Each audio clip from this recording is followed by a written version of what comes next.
Bonjour. Les chrétiennes et les chrétiens vont bientôt rentrer dans une période liturgique qui s'appelle le carême et qui dure 40 jours. Et pour le premier dimanche, on écoute un récit où on voit Jésus qui est dans le désert et qui vit une période de tentation. Une tentation on pourrait dire, de se détourner de sa mission. Et il est victorieux de ces tentations. Alors la question à se poser, parce qu'il faut toujours se poser des questions pour avancer, c'est de se demander, mais pourquoi il a été victorieux de ces tentations?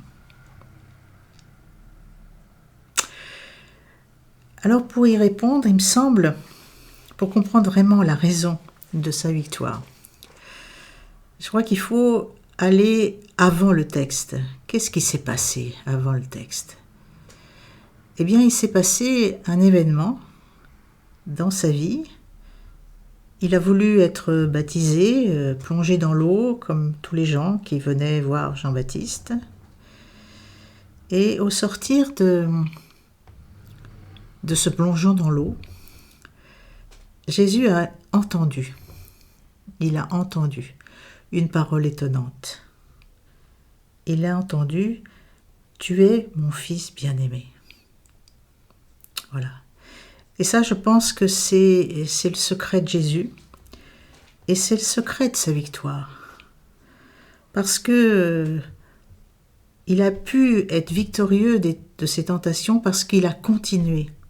Il a continué à entendre cette phrase « Tu es mon fils bien-aimé ». Et c'était la meilleure défense contre les tentations.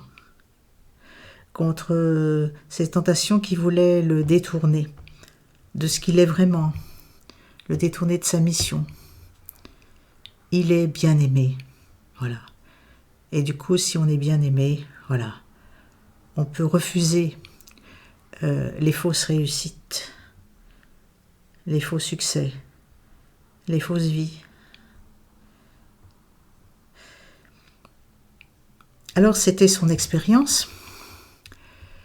Mais ce qui est extraordinaire, c'est qu'en fait, c'est aussi ça qui a nourri toute sa mission.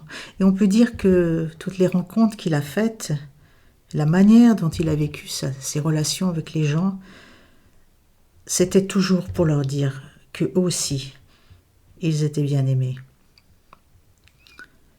Et ça vaut aussi pour nous. C'est-à-dire que le secret de notre vie, c'est aussi de savoir qu'on est bien aimé de Dieu.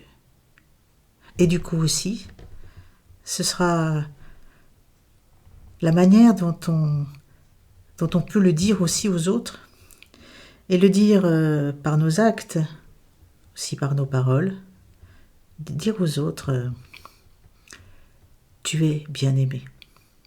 Alors avec cette parole, tu es bien aimé, je vous souhaite un très bon carême.